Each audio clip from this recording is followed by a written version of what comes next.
visit the South Manitou Island Lighthouse on South Manitou Island. The island is about 3 miles long and 3 miles wide and is part of Sleeping Bear Dunes National Lakeshore. The gorgeous bay on the east side of South Manitou Island is a rare deep water harbor on the Great Lakes. Beyond being 200 feet deep, the crescent-shaped glacier-formed harbor faces to the east, which is great because it faces away from the prevailing westerly winds and storms. This makes it an ideal refuge for ships. The completion of the Erie Canal in 1826 led to greatly increased shipping on the Great Lakes, particularly between Buffalo and Chicago. Immigration westward was also greatly increased.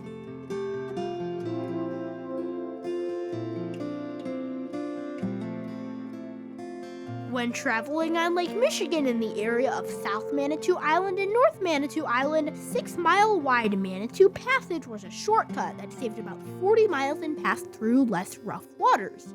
Therefore, the Manitou Passage was a very important route for steamships and large wooden boats with sails called schooners.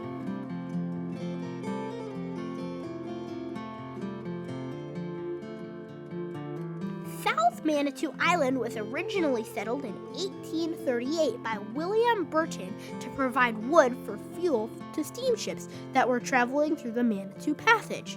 South Manitou Island quickly became one of the main refueling stations on the Great Lakes. The harbor became a very busy place. With all of the passing ships, South Manitou Island needed to have a lighthouse built near the busy harbor to aid safe navigation through the occasionally dangerous waters of the Manitou Passage. The first lighthouse was built in 1839 and it had the same design as the old Presqu'île lighthouse that was built a year later. Little else is known about the first lighthouse other than it was built near the shore and close to the location of the present-day lighthouse. By the 1840s, railroad tracks had been built that extended from Burton's deck inland in order to help with bringing wood right out to the steamships. In 1858, a lighthouse with a 35-foot tower and a fourth order Fresnel lens was built, along with the fog bell building. That lighthouse was said to resemble the Grand Traverse Lighthouse, which was built around the same time just 30 miles to the northeast. In 1871, the beautiful tall tower was built. The South Manitou Island Lighthouse had a third order Fresnel lens with a range of 18 miles. It's 117 steps, and when you're walking up, it's going to feel like it's wobbling. It's only fastened onto the iron beam in the middle. It isn't fastened onto the wall. When you get like 10 feet up, it's normal. That's totally normal. That's made so when it's super windy. I'll let you lead the way. When you get to each platform, stop at the platforms. A passageway was built to connect the new tower with the older lighthouse keeper's quarters.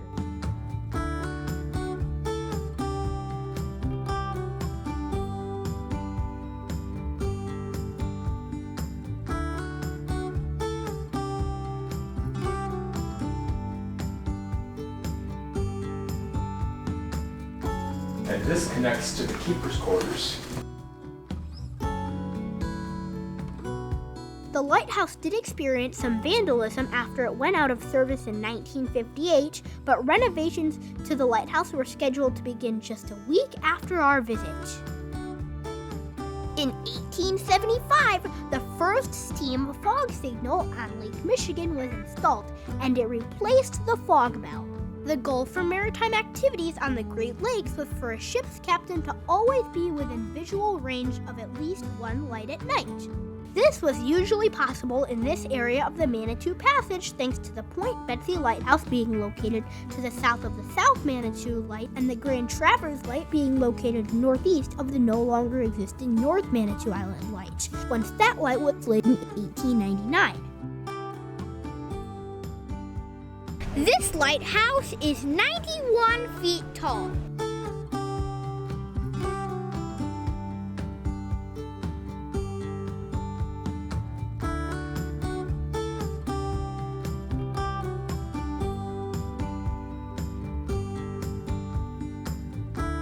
These are pictures of the different lights that were in the lighthouse through the course of time.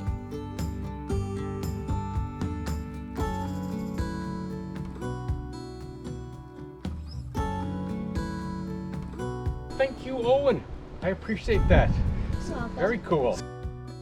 Of all the lighthouses we've visited, the South Manitou Island Light is unique in that it was both remote but also in the middle of all the action at the same time.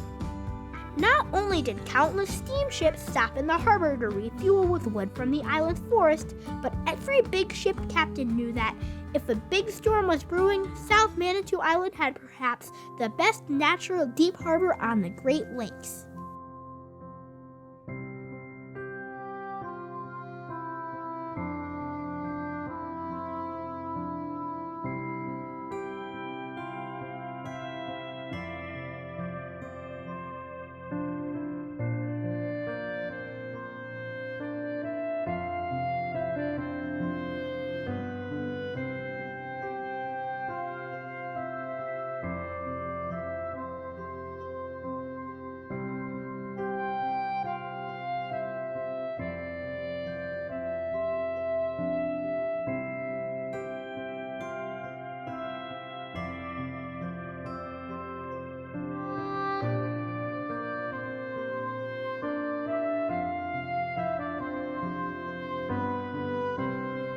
Larger North Manitou Island lies about 4 miles to the northeast of South Manitou Island.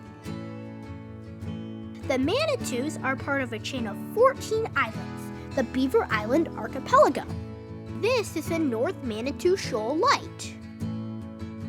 From 1910 to 1933, before this lighthouse was built in 1935, there was a lightship here.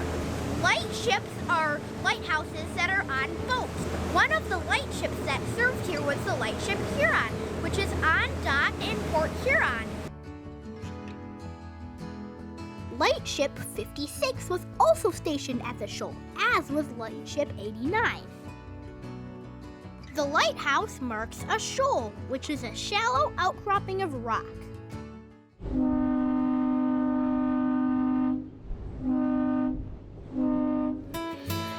The light was constructed in 26 feet of water and is located about 3 miles southeast of North Manitou Island.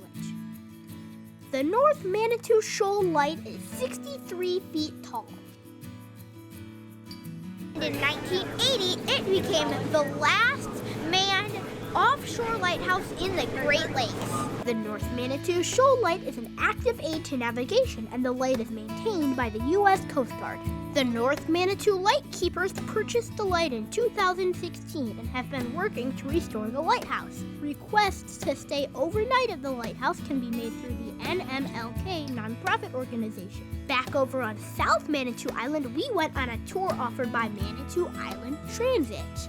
On the tour, we visited an old schoolhouse, an old farm, an old cemetery, and Florence Lake.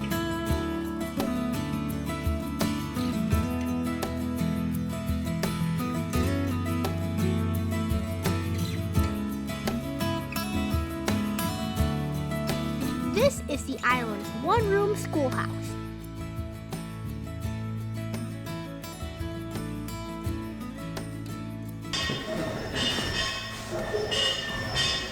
This is an old farm.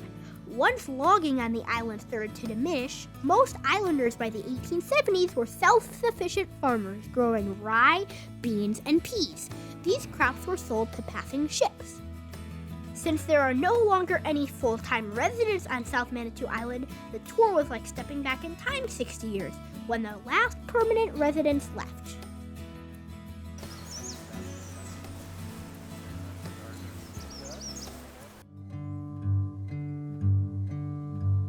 This is Florence Lake.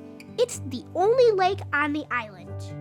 A growth of northern white cedars on the southwestern portion of the island are among the oldest and largest such cedars in the world. The Manitou Passage has seen its share of stormy waters, and there have been more than 50 shipwrecks around the Manitou Islands, including the Francisco Morazan in 1960. We hope to hike the 3 miles out to the ancient cedars and to the Francisco Morazan on a future visit.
This is a quick walk through a part of Leland where our boat launched from.